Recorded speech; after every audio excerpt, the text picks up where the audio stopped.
But what if I was to tell you that literally surrendering and letting go of control is one of probably the most important things when it comes to your manifestation journey? You feel like you need to control something because you feel that when you let go of the control, something bad is going to happen. But what if that is not even possible?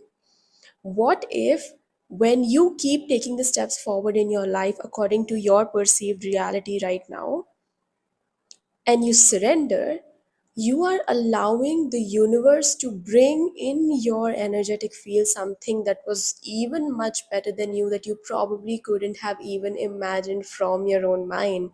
Because, see, you say that I want this, and this, because your perceived sense of reality is this much right now.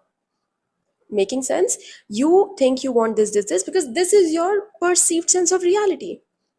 But little do you know that outside this space, there are thousands of unimaginable, such wide unknown, in which a field in which there are things that you can't even see right now, you can't even perceive right now.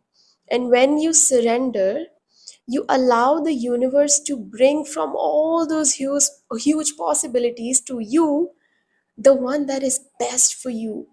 And you might know that now, you might not know what is best for you. I'm not saying that every single time some other thing ends up happening. A lot of times the exact thing that we wanted ends up happening.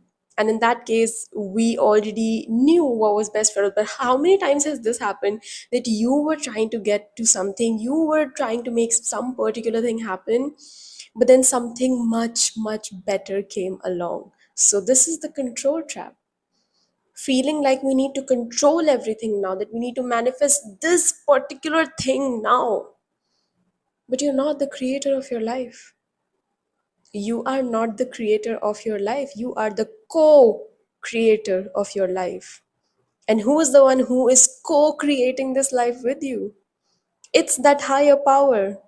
It's that higher power, whether you want to call it God, universe, or whatever word that you find suitable for it. And that higher power knows so much more than you. Allow that higher power to deliver to you this or something better. So you have your eyes set on something, say this or something even much better. So that's the first mistake.